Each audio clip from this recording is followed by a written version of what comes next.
In the glittering world of high fashion, Lila Warrick, the young CEO of a billion-dollar empire, hides a secret. She's tired of suitors chasing her wealth.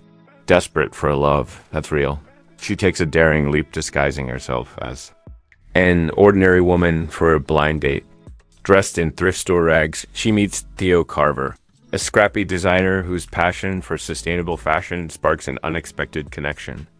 But as their chemistry grows, Lila's corporate world unravels, with a family betrayal threatening to destroy her company's legacy. Caught between her hidden identity and a high-stakes corporate conspiracy, Lila must decide, reveal her true self to Theo and risk losing him, or keep her secret and lose her chance at love. Will she find authenticity in a world of facades? Chapter 1. The New CEO's Dilemma. Lila Warrick stood at the floor-to-ceiling window of her corner office, the Manhattan skyline sprawling before her like a glittering chessboard. At 28, she was the youngest CEO in the history of Warrick Holdings, a titan in the fashion industry that controlled a constellation of luxury brands and global retail chains. Her father, Everett Warrick, had stepped down just weeks ago, citing a need to pass the torch while he focused on philanthropy. Lila knew better. His heart condition had forced the decision, though he'd never admit it. The boardroom had buzzed with skepticism when she was named successor, whispers of nepotism trailing her like a shadow. But Lila had spent years proving herself, from interning in the design studios to crunching numbers in the finance department. She wasn't just the heiress. She was the architect of the company's latest global expansion. Yet, as she gazed out over the city, her mind wasn't on market shares or the upcoming Paris Fashion Week. It was on the hollow ache in her chest, the one that had grown heavier with every failed relationship. Men had flocked to her since college, charming, polished, always with a gleam in their eyes that had nothing to do with love.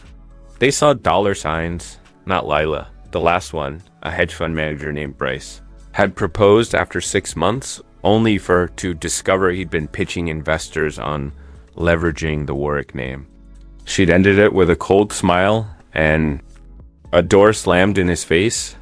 Now, single and wary, Lila was done with gold diggers. She wanted something real, someone who saw her for who she was, not what she owned. The idea had struck her over a late-night glass of Pinot Noir, a blind date. Not as Lila Warrick, billionaire CEO, but as an ordinary woman.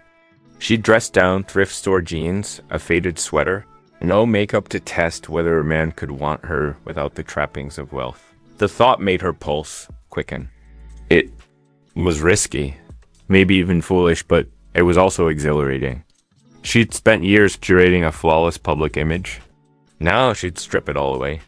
Her best friend, Nora Hensley, who ran a boutique PR firm, had set it up through a discreet dating app that promised no photos, just profiles based on interests. Lila's profile was a carefully crafted fiction. Lila, 28, freelance graphic designer, loves indie bookstores and dive bars. No mention of boardrooms or private jets. Her phone buzzed on the glass desk, pulling her from her thoughts. Text from Nora. Date confirmed. Tomorrow, 7 p.m. The Rusty Anchor. Guy's name is Theo. Be nice, but don't blow your cover. Lila smirked. The Rusty Anchor was a cozy, slightly shabby gastropub in the East Village, far from the upscale lounges, where she was usually photographed. Perfect, she typed back. I'll be there. No promises on ice. The office door swung open, and her assistant, Jessa Klein, poked her head in. Lila, the audit team's ready in conference room B. They're saying it's urgent. Jessa's brow furrowed, her usual cheer replaced by a flicker of concern. Lila nodded, smoothing her tailored blazer. Duty called. She followed Jessa down the sleek hallway, her heels clicking on the polished floor. Warrick Holdings headquarters was a masterpiece of modern design glass walls, minimalist furniture, and racks of prototype garments lining the open-plan studio. Employees glanced up as she passed, their expressions a mix of respect and curiosity. She was still the new kid in their eyes. Despite her last name dot in the conference room, Three accountants in crisp suits waited, their laptops open to spreadsheets that looked like battle maps. The lead, a wiry man named Gordon Tate, adjusted his glasses. "Miss Warrick, we found discrepancies in the Q3 financials for our Milan subsidiary," he said, his voice clipped. "Significant ones." Lila leaned forward, her mind shifting. Gears, define significant. Gordon tapped his screen, pulling up a graph. Unexplained transfers, totaling about $2.4 million, routed through a shell company. "We're still tracing the recipient, but it's irregular." Lila's stomach tightened. Irregular didn't happen in her company, not without someone. "Pulling strings. Who authorized these?" she asked. Gordon hesitated. "They're linked to accounts managed by your cousin, Desmond Warrick." Desmond, her father's golden boy, the charming executive who'd been with the company since he was 20. Lila had never fully trusted him. His smiles were too practiced, his ambition too sharp, but he was family. The idea of him involved in something shady felt like a betrayal. "Keep digging," she told Gordon, quietly. "I want every detail. By Monday." The team nodded and Lila dismissed them, her mind racing. If Desmond was siphoning funds, it could destabilize the Milan operation, a key player in their luxury portfolio. She couldn't let that happen, not on her watch. Back in her office, Lila sank into her chair, the weight of her dual lives pressing down. By day, she was the iron-willed CEO, navigating corporate intrigue and high-stakes decisions. By night, she was plotting to masquerade as someone else, chasing a flicker of hope for something genuine. The contrast was dizzying. She opened her desk drawer, pulling out a small mirror. Her reflection stared back sharp cheekbones, dark eyes framed by lashes that didn't need mascara, hair pulled into a sleek bun. Tomorrow, that reflection would be unrecognizable. She'd already picked out the outfit. A baggy sweater from a thrift shop on 14th Street. Scuffed sneakers and jeans that didn't quite fit. No designer labels, no trace of Warrick wealth. Thought her phone buzzed again. Another text from Nora. "Don't overthink it. Just be you, well, fake you." "Have fun," Lila chuckled, but the amusement faded quickly. This wasn't just about fun. It was about trust, about proving to herself that someone could want her without knowing she held the keys to a fashion empire. She thought of Theo, the man she'd meet tomorrow. Nora had been vague, saying only that he was creative, kind of scruffy, and hates pretension. Lila hoped that was true. She'd had enough of pretension to last a lifetime, not as the sun dipped. Below the skyline, painting the office in shades of gold, Lila reviewed the day's emails. One caught her eye, a report from the acquisitions team, flagging a small Brooklyn-based fashion brand for potential investment. The brand, called Threadbare, focused on eco-friendly materials and had a cult following online. The name rang a faint bell, but she brushed it aside. She had enough on her plate without chasing side projects. Closing her laptop, she stood and grabbed her coat.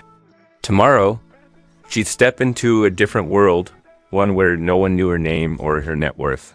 The thought was both terrifying and thrilling. In her penthouse that night, Lila stood in front of her walk-in closet, a cathedral of designer gowns and tailored suits.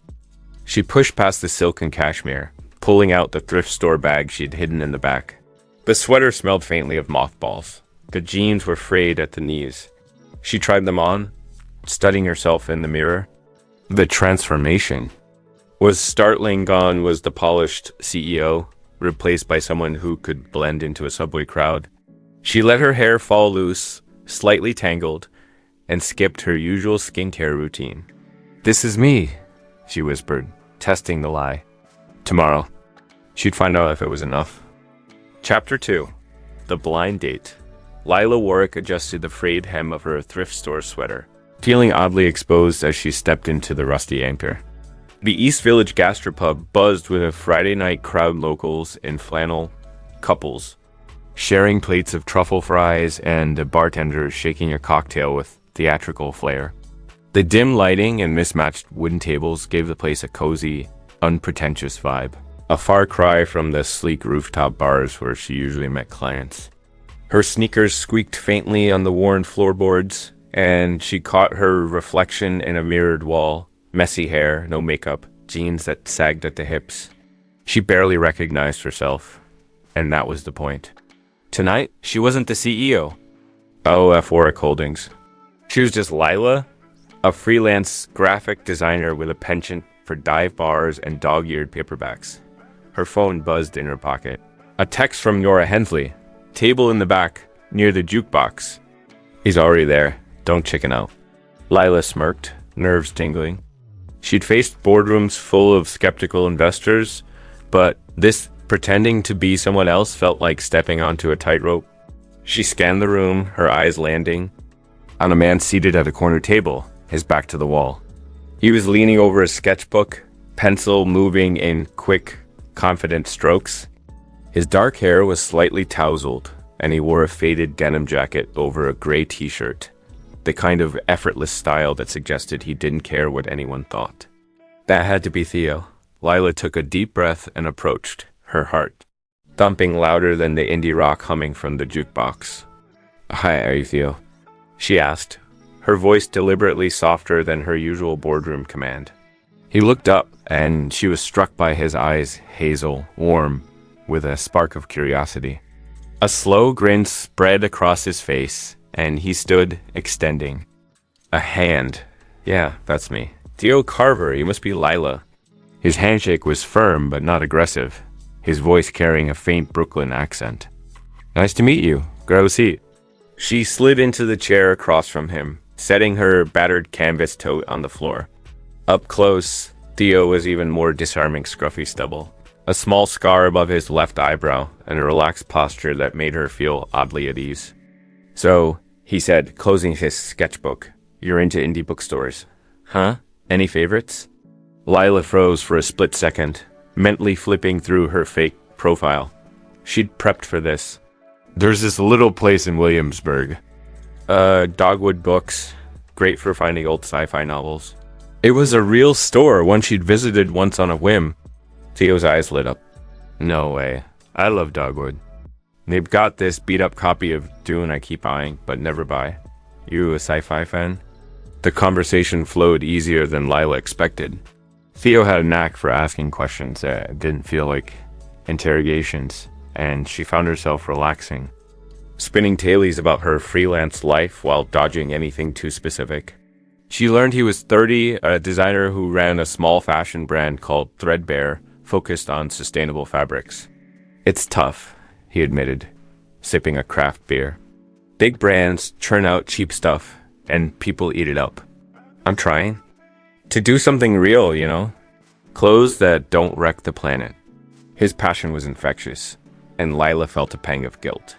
She ran one of those big brands he was indirectly criticizing, but she couldn't say that they ordered. Food burgers for him, a veggie wrap for her, and traded stories. Theo talked about growing up in Brooklyn, sketching designs on napkins at his parents' diner. "My mom thought I'd be a painter," he said, chuckling. "Then I started sewing my own jackets in high school, and that was it." Lila leaned forward, genuinely curious. "What's the best part of it?" "Designing, I mean." He paused, twirling a fry between his fingers. "The moment someone puts on your work and feels like themselves. Not some Instagram version, just them." His sincerity caught her off guard, and she ducked her head, pretending to fuss with her napkin. The night wore on, filled with laughter and small revelations. Theo admitted he hated the pretension of high fashion, all those runway shows, with unwearable stuff, like who's got time for that? And Lila bit back a smile, thinking of the avant-garde collection her company was launching next month. She countered with a story about a client who demanded a logo redesign 5 times, keeping her tone light to match his. When the check came, Theo reached for it, but Lila insisted on splitting it, citing her freelancer budget. He didn't push, just nodded with a grin. "Fair enough. Next time. My treat." Next time. The words hung in the air, and Lila's stomach fluttered. She hadn't expected to want a next time, but Theo's easy humor and unguarded warmth were pulling her in. As they stepped outside into the chilly October night, He shoved his hands in his pockets. So, Lila, you free next weekend? There's this pop-up market in Dumbo. Cool artisans, no corporate nonsense. Thought you might like it. She hesitated, her CEO brain screaming about schedules and the audit mess waiting at the office. But the part of her that was just Lila, the part enjoying the charade, won out. Yeah, sounds fun. Text me the details? They exchanged numbers, and Theo sketched a quick doodle of a tiny bookstore on a napkin, handing it to her with a shy smile. For your sci-fi collection, he said. Lila tucked it into her tote, her fingers brushing the cheap fabric. As he waved and disappeared into the subway station, she stood on the sidewalk, the city's hum around her. For the first time in years, she felt seen not as a Warrick, not as a power player, but as herself. Or at least the version of herself she was pretending to be, back at her penthouse. Lila kicked off her sneakers and collapsed onto the couch, the napkin doodle at her hand. Theo Carver. She Googled him on a whim, pulling up Threadbare's website. The designs were simple but striking linen jackets, organic cotton tees, all made with eco-friendly dyes. The About page showed a photo of Theo at a sewing machine, his focus intense. She clicked away quickly, feeling like she was spying. He had no idea who she was, and that was both a relief and a burden. Tomorrow, she'd be back in her tailored suits, facing the audit team and the looming shadow of Desmond's potential betrayal. But tonight, she let herself linger on the memory of Theo's laugh, the way his eyes crinkled when he teased her about her terrible taste in dive bars. Her phone lit up with a new text. Hey, it's Theo. Had a great time. Dumbo. Saturday. 2 p.m.? Lila stared at the screen, her thumb hovering over the reply. She typed sounds perfect. See you then before she could overthink it. Setting the phone down, she glanced at the thrift store sweater draped over a chair. It was a costume, but it had worked. Theo hadn't seen a billionaire. He'd seen her. Or at least he'd seen the Lila she wanted to be. As she headed to bed, the weight of her double life settled over her. But so did a spark of hope. Maybe, just maybe, this could be the start of something real. Chapter 3. Corporate Shadows. Lila Warrick strode into the Warrick Holdings headquarters on Monday morning. Her thrift store alter ego left behind in the penthouse. The tailored navy blazer and cream silk blouse she wore were armor, a reminder of who she was in this world, the CEO, the one who made decisions that rippled across the global fashion industry. Her heels clicked with purpose on the polished marble floor, and employees parted like a tide as she passed, their murmured greetings, tinged with deference. The glass-walled offices and racks of prototype garments gleamed under the morning light. But Lila's mind was elsewhere, tethered to two very different realities. The memory of Theo Carver's easy grin at the Rusty Anchor, and the looming threat of her cousin Desmond's possible betrayal. She'd spent the weekend replaying the blind date, dissecting every moment. Theo's sincerity had been disarming, his passion for his small, sustainable brand a stark contrast to the corporate machine she ran. But now, as she stepped into the elevator, the warmth of that memory faded, replaced by the cold weight of Gordon Tate's words from Friday, unexplained transfers, linked to accounts managed by Desmond Warrick. Her cousin, with his slick charm and tailored suits, had always been a fixture at Warrick Holdings. The golden boy her father trusted implicitly. The idea that he might be undermining the company felt like a knife twisted in her gut dot in her office. Lila barely had time to set down her coffee before Jessa Klein. Her assistant knocked and entered, a tablet clutched to her chest. The audit. Teams waiting in conference room B, Jessa said, her voice low. Gordon says they've got new findings, but he wouldn't tell me over the phone. Said it's sensitive. Lila's jaw tightened. Sensitive was corporate code for trouble. Get me the Milan financials from the past 6 months, she said, and pulled Desmond's access logs for the same period. Discreetly. Jessa nodded, her usual brightness dimmed by the gravity of the request. and slipped out. Lila sank into her chair, glancing at the city skyline beyond her window. Warrick Holdings wasn't just a business. It was her family's legacy, built by her grandfather in the 1960s from a single Brooklyn tailor shop into a global empire. The Milan subsidiary, with its luxury atelier, was a crown jewel, producing exclusive designs that set trends worldwide. If Desmond was funneling money out, or worse, leaking trade secrets, it could cripple their European operations. She opened her laptop, pulling up the audit team's preliminary report. The numbers stared back. $2.4 million siphoned through a shell company called Vantage Partners. No clear recipient, no clear purpose. Just a black hole in their books. The conference room was a sterile contrast to the creative chaos of the design studios downstairs. Gordon Tate stood at the head of the table, flanked by two junior accountants who looked like they'd rather be anywhere else. Charts and spreadsheets glowed on the wall-mounted screen. "Ms. Warrick," Gordon began, adjusting his glasses. "We've traced the transfers." Vantage Partners is a front registered in the Caymans. The funds were routed through multiple accounts, but we've linked them to a consulting firm in Paris. No services were rendered, no contracts, no deliverables. Lila leaned forward, her fingers steepled. "And Desmond's role?" Gordon hesitated, exchanging a glance with his team. He authorized the initial transfers. His digital signature is on every transaction. The room felt colder. Lila kept her expression neutral, a skill honed from years of boardroom poker faces. "What else?" she asked. Gordon tapped his tablet, pulling up a new file. "We found encrypted emails on a company server, sent from Desmond's account to an external address. They mentioned designs and market strategy. We haven't cracked the encryption yet, but the recipient's domain is tied to Atelier Rue, a competitor." Lila's stomach churned. Atelier Rue was a French luxury brand, a direct rival in the high-end market.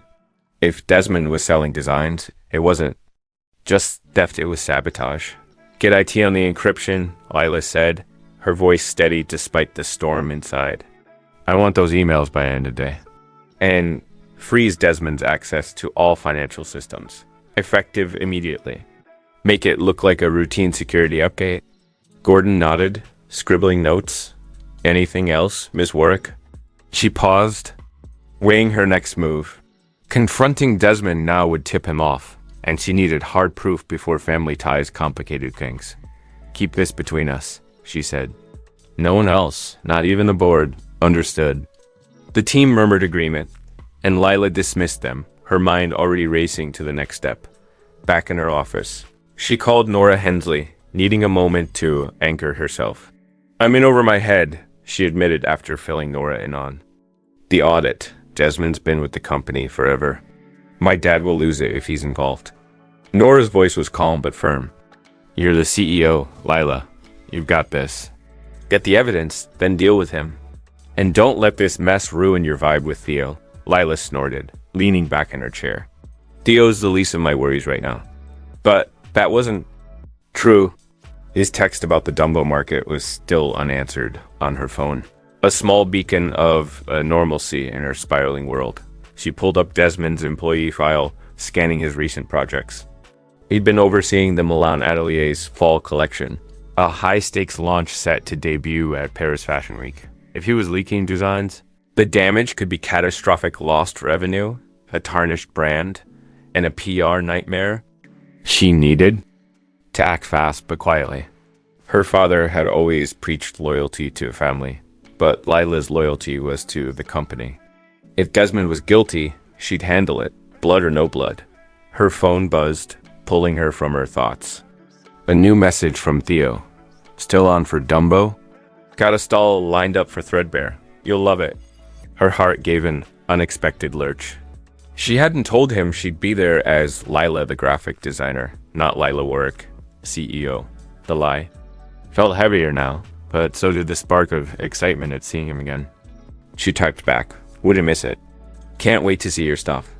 Hitting send, she felt a flicker of guilt. Theo was building something honest with his brand, while she was hiding behind a facade. But she pushed the thought aside. She'd deal with her double life later. Right now, she had a traitor to catch. That afternoon, Lila met with the IT lead, a no-nonsense woman named Maris Quinn. The emails are heavily encrypted, Maris said, her fingers flying over a keyboard. But we've got a back door. Should have something by tonight. Lila nodded, her mind half on Maris, half on the memory of Theo's sketchbook, his hands moving with quiet confidence. She shook it off. Call me the second you crack them, she told Maris, day or night. As Maris left, Layla opened her desk drawer, pulling out the napkin Theo had doodled on a tiny bookstore, drawn with care. She tucked it away, a reminder of the world she was chasing. Even as the one she lived in threatened to unravel by evening, Lila was alone in her office, the city lights twinkling outside. She reviewed the Milan financials Jessa had pulled, cross-referencing Desmond's access logs. He'd been in the system late at night, unusual for a senior executive who usually delegated tech work. It wasn't proof, but it was suspicious. Her phone pinged again, not Theo this time, but Maris, emails decrypted, sending now. Lila's pulse quickened as she opened the file. The messages were brief but damning, mentioning fall collection, specs, and ruse offer. Desmond's betrayal was real, and it cut deeper than she'd expected. She closed her laptop, her resolve hardening. Tomorrow, she'd start building a case. But for now, she let herself think of Dumbo, of Theo, of a world where she could just be Lila. Chapter 4. Deepening the connection. The Dumbo pop-up market buzzed with energy. A patchwork of colorful stalls lining the cobblestone streets under the shadow of the Brooklyn Bridge. Lila Warrick wove through the crowd, her thrift store jeans, and an oversized flannel shirt, blending seamlessly with the eclectic mix of artists, hipsters, and curious tourists. The October air carried the scent of roasted chestnuts and fresh-baked pretzels, and a street musician's guitar strummed a mellow tune. Lila's heart raced, not from the corporate storm waiting back at Warrick Holdings, but from the anticipation of seeing Theo Carver again. She'd spent the week wrestling with Desmond's betrayal encrypted emails, shady transfers, and the looming threat to the Milan atelier. But today, she was just Lila, the graphic designer, stepping into a world where no one knew her real name. She spotted Theo's stall near the end of the row, a small setup with a wooden table draped in undyed linen. Racks of clothing, organic cotton tees, hand-stitched jackets, and soft scarves and earthy tones caught the sunlight, each piece tagged with a handwritten note about its sustainable materials.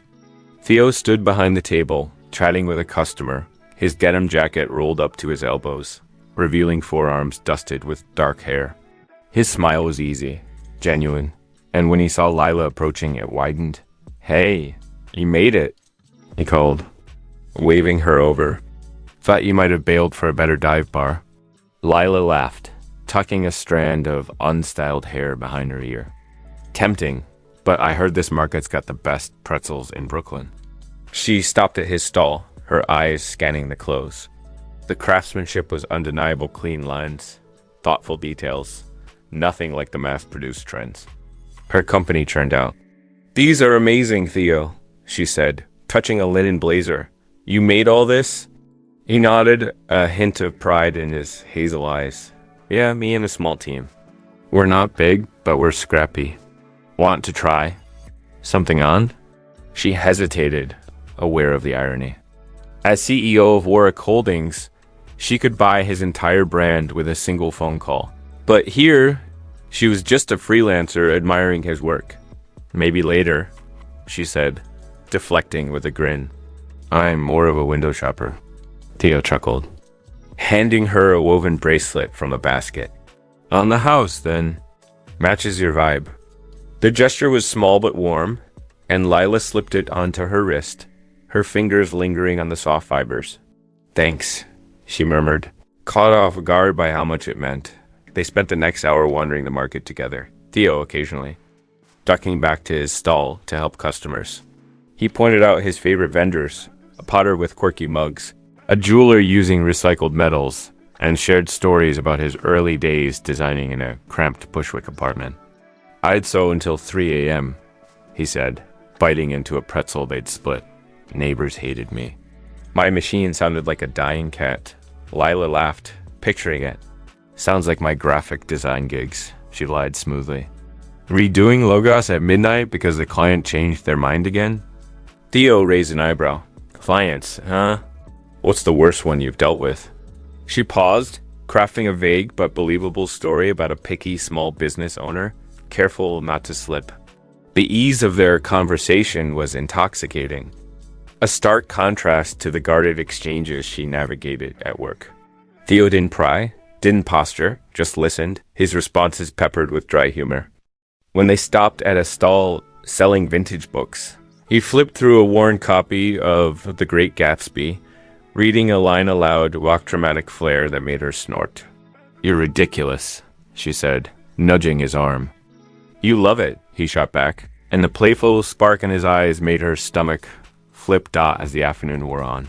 They found a bench near the waterfront, the Manhattan skyline shimmering across the river. Theo stretched out, his sketchbook resting on his knee.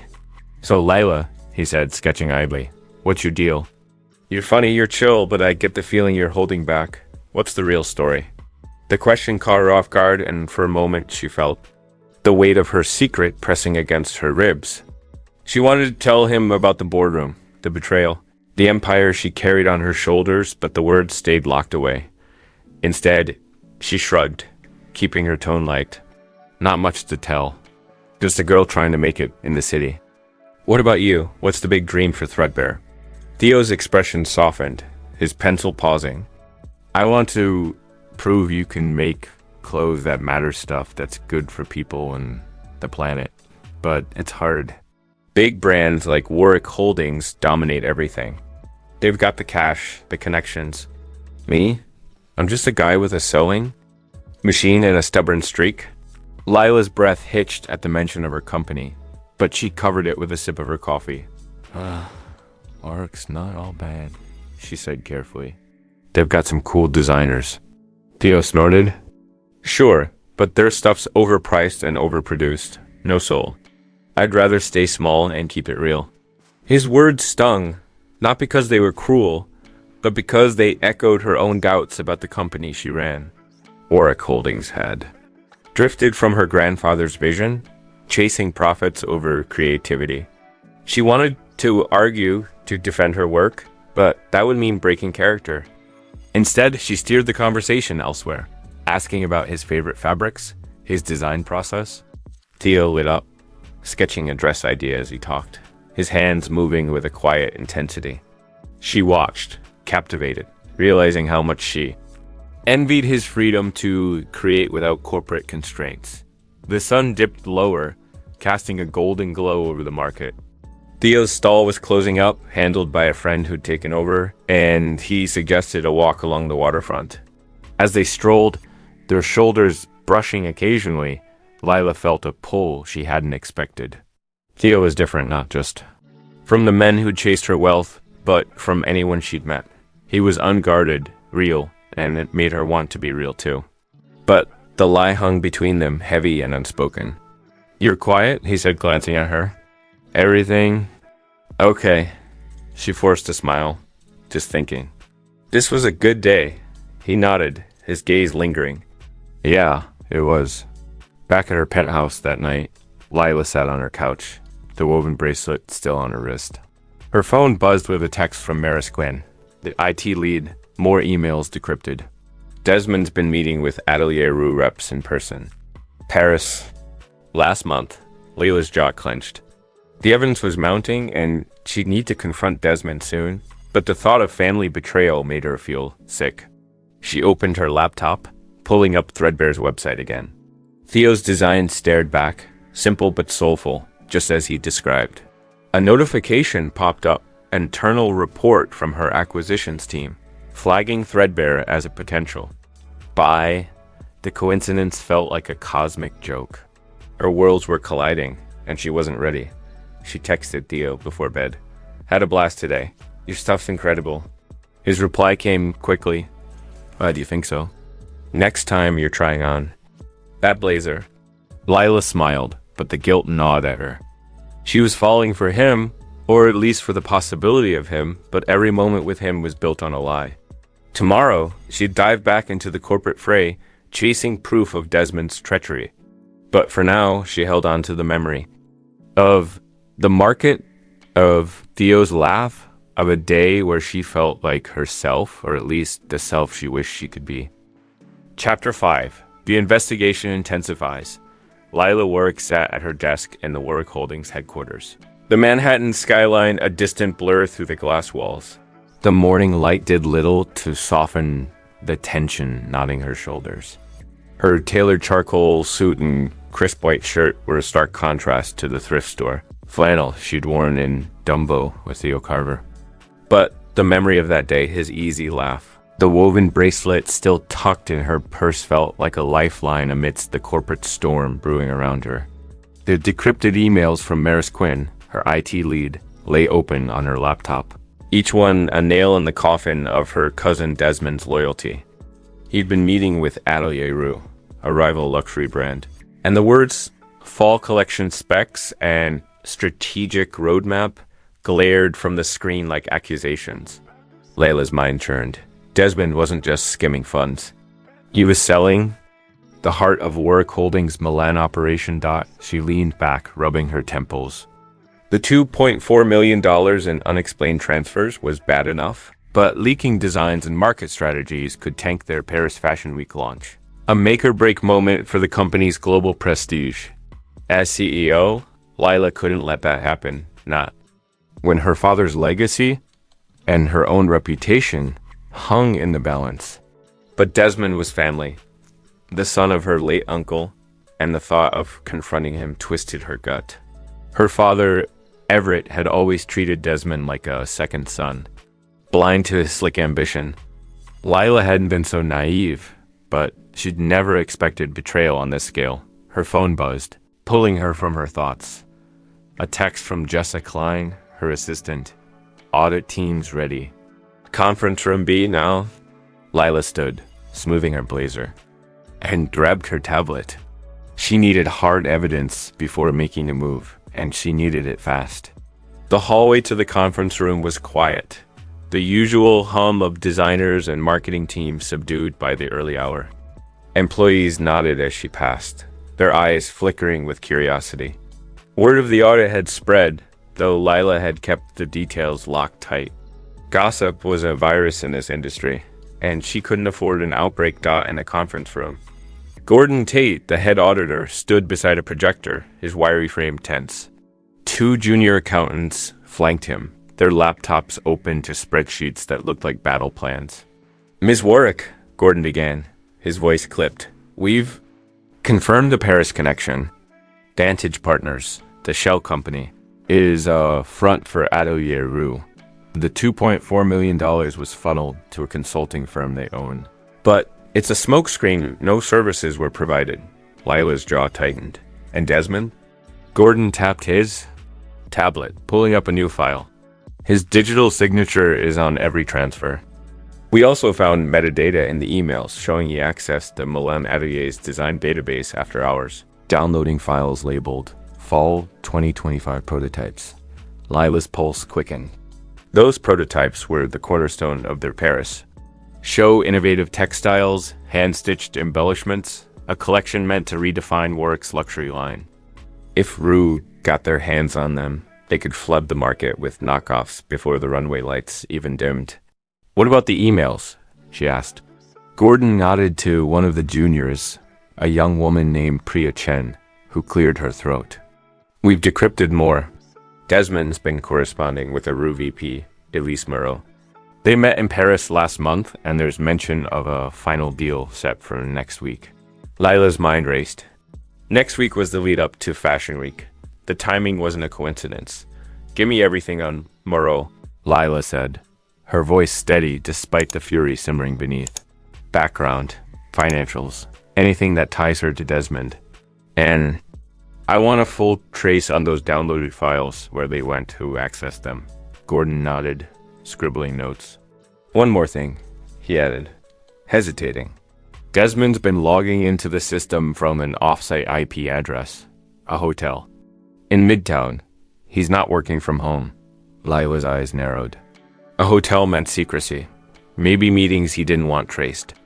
Find out which one, she said, and keep this quiet. No one outside this room. As the team dispersed, Lila returned to her office, her mind a tangle of strategy and suspicion. She needed allies she could trust, but her inner circle was small. Jessa was loyal but too junior for this. Nora Hensley, her best friend, was a PR genius but not versed in corporate espionage. Maris Quinn, the IT lead, was her best bet. Lila called her in, and Maris arrived minutes later, her no-nonsense demeanor a comfort. I need you to monitor Desmond's digital footprint, Lila said, handing her a flash drive with the decrypted emails. Every login, every email, every file he touches. And I need a backdoor into his personal devices, if you can manage it. Maris raised an eyebrow but nodded. It's dicey, but I can do it. Legal might have a fit. Layla's lips twitched. Let me handle legal. Just get me the data. Alone again, Lila opened her desk drawer, pulling out the woven bracelet Theo had given her at the Dumbo market. She turned it over in her fingers, its simplicity grounding her. Theo had no idea about the chaos she was navigating, and she wanted to keep it that way. Their day in Dumbo had been a bubble of normalcy. His stories, his sketches, the way he'd teased her about her terrible taste in coffee. But the lie she was living with him weighed heavier now. She was falling for his authenticity, his passion for creating something real, while she hid behind a facade. Her phone buzzed, and she half hoped it was him, but it was Maris, hotel confirmed, de Langham, Midtown. Desmond checked in 2 days ago. Lila's grip tightened on the bracelet. Desmond was moving fast. She spent the afternoon poring over the Milan financials, cross-referencing Desmond's access logs. He'd been downloading sensitive files, design specs, supplier contracts, even marketing projections far beyond his role as a senior executive. Each discovery fueled her resolve, but it also deepened the sting of betrayal. Desmond had dined at her family's table, toasted her father's retirement, all while plotting to sell their legacy. She needed to confront him, but not yet. A premature move could spook him or worse, tip off Rue. She needed airtight proof. And she needed it before the Paris show. Her phone buzzed again, this time with a text from Theo. Market was a hit. Sold half my stock. Thinking pizza to celebrate one in? Lila's heart lifted, then sank. She wanted nothing more than to say yes, to slip back into the ease of being Lila, the graphic designer. But the clock was ticking on Desmond's scheme, and she couldn't afford distractions. She typed back, sounds amazing, but swamped with work. Rain check? His reply came quickly. Deal. Don't work too hard. Freelancer. She smiled, but the guilt gnawed at her. Theo was building something honest, while she was juggling lies in both her worlds. By evening, Maris sent another update. Backdoors in. Desmond's phone is pinging at the Langham. Also found a draft email tomorrow mentions a meeting tomorrow night. Lila's pulse spiked. Tomorrow night? She could tail him, see who he was meeting, but the risk was high. If Desmond spotted her, the game was up. She leaned back, staring at the bracelet on her desk. Theo's world felt so far away, yet it was the only thing keeping her grounded. She'd face Desmond soon, but for now, she needed to stay sharp, stay hidden, and keep her two lives from colliding. Chapter 6. Collision of Worlds. Lila Warrick stood in the shadows of a midtown alley. The neon glow of the Langham Hotel's sign casting a faint blue hue across her face. She traded her CEO power suit for a black hoodie and jeans. Her hair tucked under a baseball kappa. Far cry from the polished leader of Warrick Holdings or the thrift store freelancer she'd played for Theo Carver. Her heart pounded, not from the chill of the October evening, but from the risk she was taking. Maris Quinn's latest update had confirmed Desmond was meeting someone from Atelier Rue tonight, and Lila needed to see it for herself. Be encrypted. Emails, the $2.4 million in shady transfers. The stolen designs all pointed to her cousin, betraying the family empire. But suspicion wasn't proof, and Lila was done waiting for answers. The Langhams' revolving doors spun lazily, spilling well-dressed guests into the night. Lila's phone buzzed in her pocket. A text from Jessa Klein. Desmond still in his room, 14th floor. Maris is tracking his phone. Lila typed back a quick thanks and adjusted her cap, her eyes fixed on the hotel entrance. She told no one about this stackout, not Jessa, not Maris, not even Nora Hensley. If Desmond spotted her, the whole investigation could implode, but she couldn't sit in her office while he sold Warrick's secrets. The Milan Atelier's fall collection, a cornerstone of their Paris Fashion Week launch, was at stake, and with it, her family's legacy. Her thoughts drifted, unbidden, to Theo.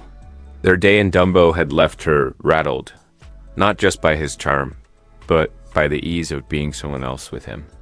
His passion for threadbare, his sustainable had something in her, a longing to reconnect with the creative spark her company had lost to corporate greed. But that morning, another bombshell had landed, an email from her acquisitions team recommending Threadbare as a buyout target. The irony was brutal. Theo, who railed against soulless giants like Warrick Holdings, was on her company's radar, and she was the one who could greenlight the deal. The collision of her? Two worlds felt inevitable, and it terrified her. A figure emerged from the hotel, snapping her back to the moment. Desmond, in a tailored overcoat, his blonde hair catching the streetlight.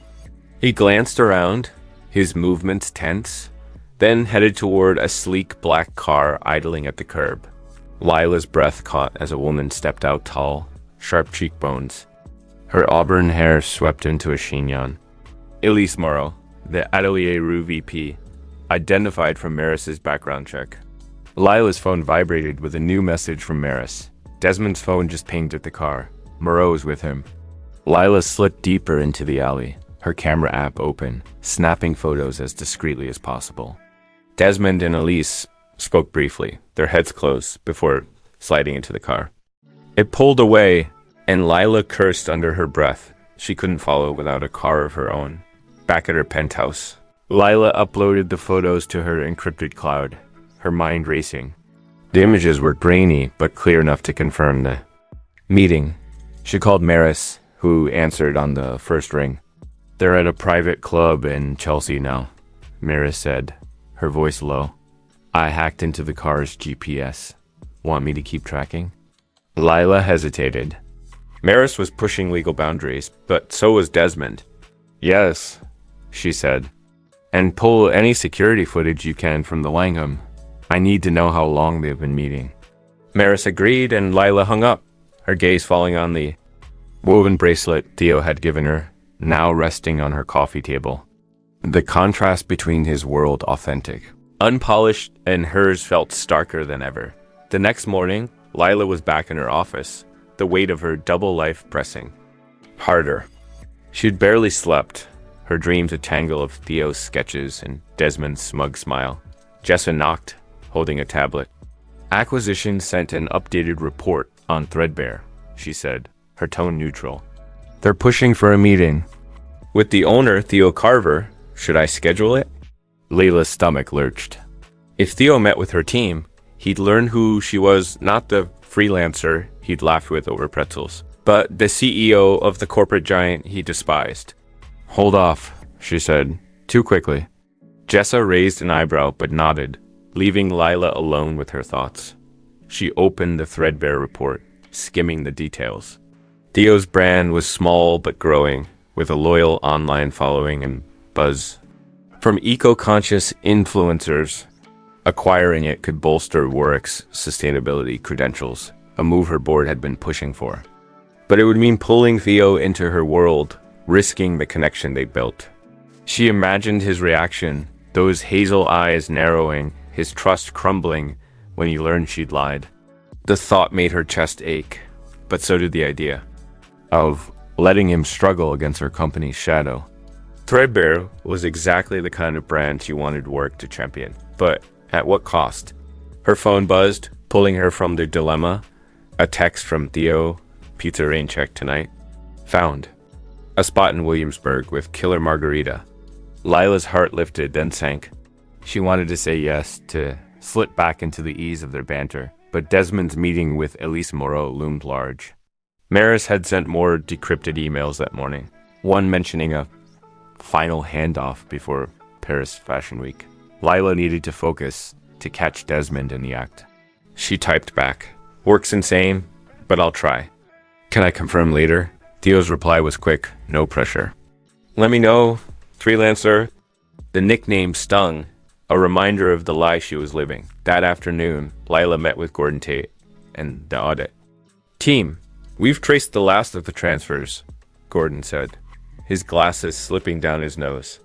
"Another $1.2 million went to Vantage Partners yesterday." Desmond's signature again. Lila's jaw clenched. "And the designs?" Priya Chen, the junior accountant, spoke up. "We cross-checked the database. The files he downloaded include the full fall 2025 collection patterns, fabric specs, everything." Lila leaned forward. "Can we prove he sent them to Rue?" Gordon nodded. Maris found a cloud link in one of his emails. "It's encrypted, but she's working on it." Lila's resolve hardened. "Get me that link and set up a trap plant. A dummy file in the database. If Desmond takes it, we'll know." The plan was risky but necessary. If Desmond tried to leak the dummy file, they'd have undeniable proof. But it meant baiting him, and Lila wasn't sure how far he'd go to. Cover his tracks. She spent the rest of the day coordinating with Maris, setting up digital tripwires while dodging board members' questions about the audit. By evening, exhaustion set in as she found herself staring at Theo's text again. Against her better judgment, she typed, "Pizza's a go. Meet you at 8. His reply was instant. "Hell, yeah. It's a date dot at the Williamsburg pizzeria." Lila slipped back into her freelancer persona. Her thrift store jeans and loose sweater masking the corporate warrior she'd been all day. Theo is already there, sketching in his notebook, his denim jacket slung over the chair. "You look beat," he said, sliding her a slice. "Rough client?" She forced a smile, the weight of Desmond's betrayal and the threadbare report heavy on her mind. Something like that. They talked over pizza, Theo sharing stories of his latest designs, Lila dodging questions about her work. Each laugh felt like a stolen moment, but the truth loomed closer. She couldn't keep him in the dark forever, not when her company was circling his. Chapter 7. Revelations and Crucial Decisions. Lila Warrick sat in the dimly lit boardroom of Warrick Holdings, the weight of the past week pressing against her like a vice. The sleek mahogany table reflected the glow of the overhead lights, and the Manhattan skyline beyond the glass walls was a glittering distraction she couldn't afford. Her tailored emerald dress, chosen to project unyielding authority, felt like a second skin as she prepared to confront the storm she'd been tracking. The evidence against her cousin Desmond was now undeniable. Decrypted emails, traced transfers totaling $3.6 million, and a damning cloud link Maris Quinn had cracked, revealing that Desmond had sent the entire fall 2025 collection patterns, fabric specs, and marketing plans to Elise Moreau of Atelier Rue. The betrayal cut deeper than Lila had imagined. But today wasn't about family ties. It was about protecting the empire her grandfather built and proving she was the CEO her father believed she could be. Her phone vibrated softly in her pocket, a reminder of the other storm brewing in her life. Theo Carver's last text, "Pizza," was a blast. Up for a coffee run tomorrow? Sat unanswered, a quiet ache in her chest. Their evening in Williamsburg had been another escape. His easy humor and sketches of new threadbare designs pulling her into a world where she could be Lila, the graphic designer. But the lie was fraying. The acquisitions team's report on Threadbare, recommending a buyout, had landed on her desk again that morning, flagged as urgent. If she greenlit the deal, Theo would learn her true identity as the CEO of the corporate giant he despised. If she didn't, his brand might not survive the market's crush. The collision of her worlds was no longer a possibility. It was happening, Jessa Klein knocked and entered, her tablet clutched tightly. "The board's assembling and Desmond's on his way," she said, her voice low. Maris sent the dummy. File report, he took the bait last night, downloaded it, and sent it tomorrow. Lila's jaw tightened.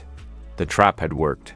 The dummy file, a fake design spec planted in the Milan database, had been her last test to confirm Desmond's treachery. "Good," she said. "Get Gordon and Priya in here early. I want their full audit ready." Jessa nodded and slipped out, leaving Lila to gather her thoughts. She opened her laptop, reviewing the evidence. Bank records, email chains, security footage from the lineup showing Desmond and Moreau together. It was airtight, but confronting a family member in front of the board would be a bloodbath.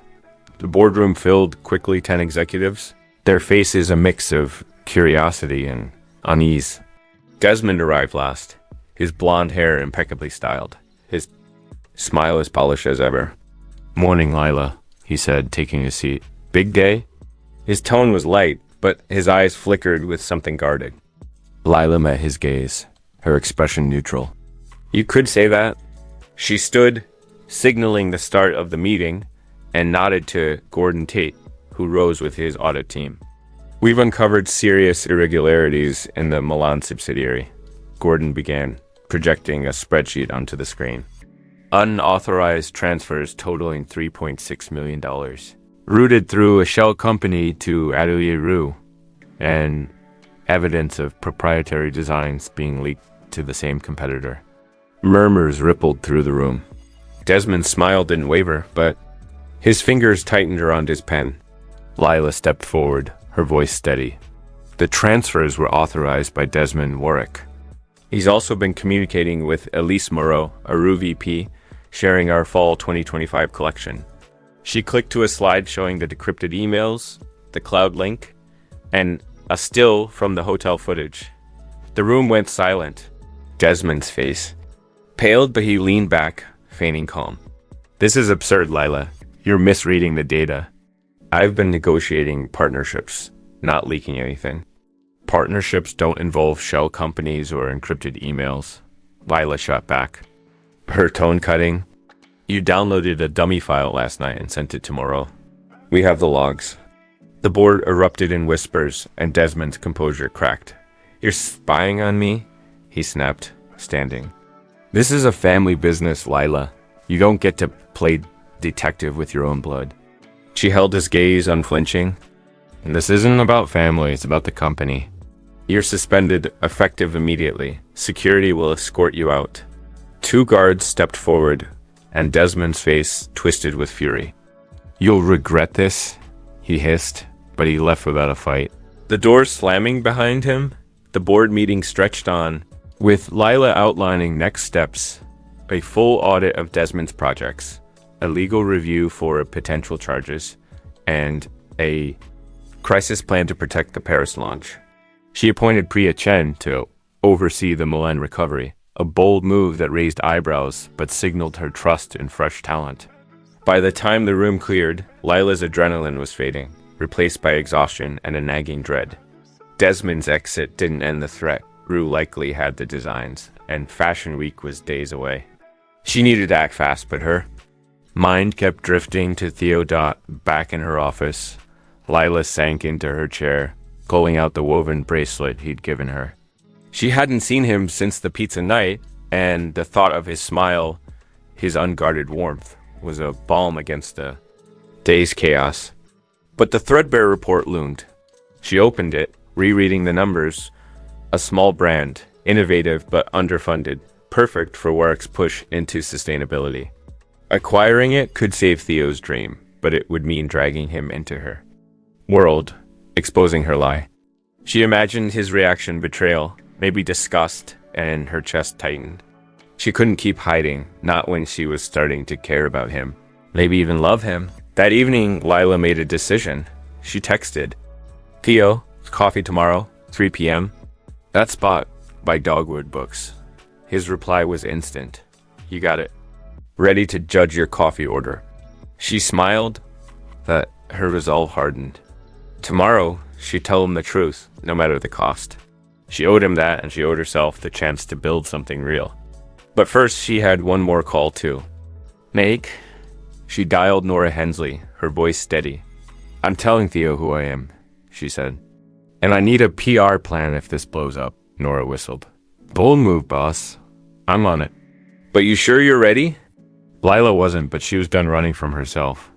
The next day, at the cozy Williamsburg cafe, Lila arrived in her freelancer outfit jeans. A faded sweater, no trace of the CEO. Theo was already there, sketching at a corner table, his denim jacket slung over the chair. Hey, freelancer, he said, grinning. You look like you need caffeine stat. She forced a smile, her heart pounding. They ordered black coffee for her, a latte for him, and sat by the window. The bookstore sign visible across the street. The conversation flowed, Theo teasing her about her client drama. But Lila's mind was elsewhere. She took a deep breath, setting down her cup. Theo, there's something I need to tell you.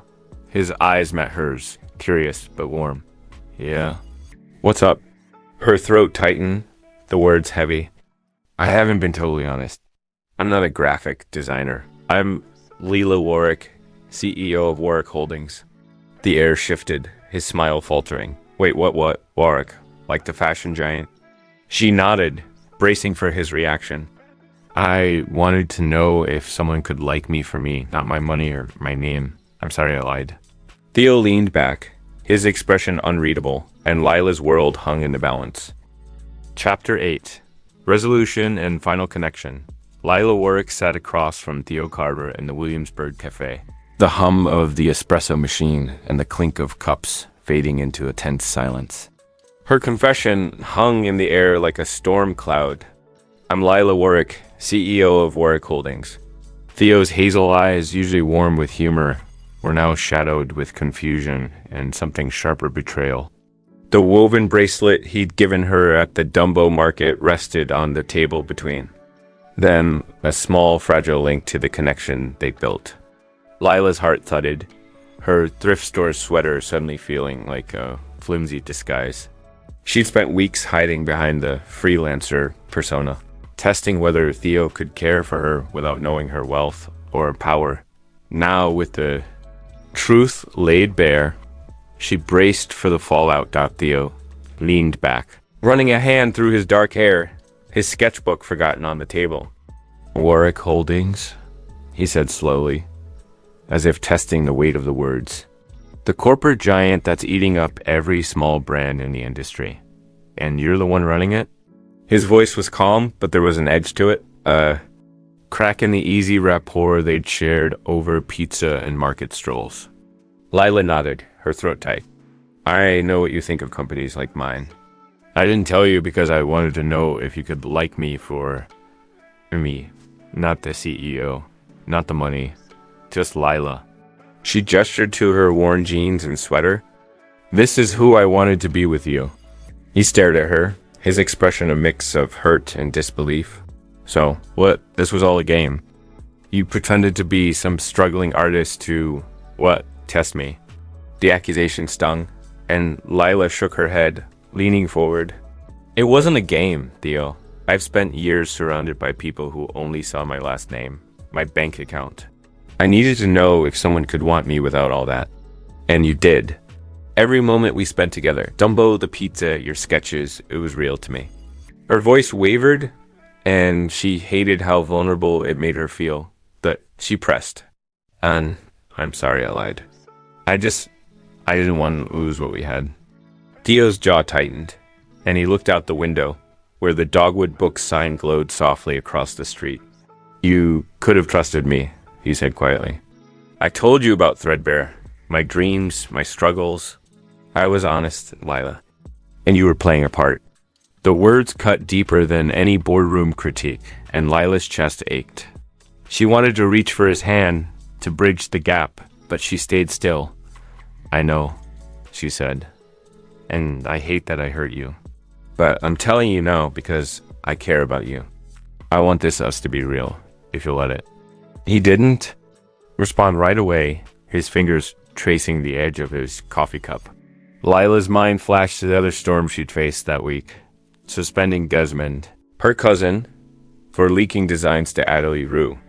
The boardroom confrontation had been brutal. But this moment with Theo felt more personal, more raw.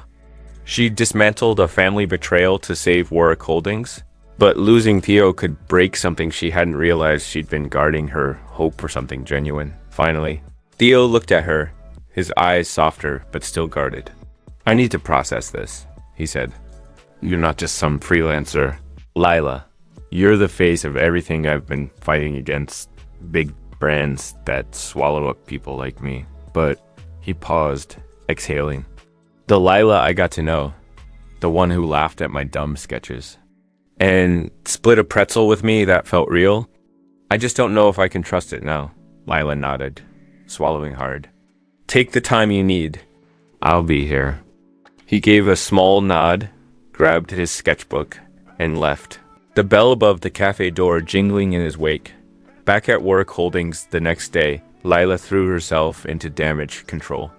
Desmond's suspension had sent shockwaves through the company, and the board was clamoring for updates. She met with Gordon Tate and Priya Chen, the audit team, to finalize the recovery plan for the Milan atelier. "Rue has our designs," Lila said, her voice steady despite the exhaustion knowing her. "But they don't have our supply chain or marketing rollout. We accelerate the Paris launch, tweak the collection to throw them off, and sue for intellectual property theft." Priya nodded, scribbling notes. "We've already secured the database," she said, "and Maris locked down Desmond's access permanently." Gordon added, "Legal's drafting the lawsuit. We've got enough to bury Rue." Lila's phone buzzed mid-meeting. A text from Nora Hensley. "How'd it go with Theo?" "PR plans. Ready if you need it." Lila typed back, "Not great. He's hurt.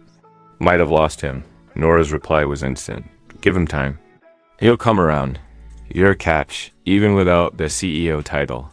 Lila managed a faint smile, but the uncertainty lingered.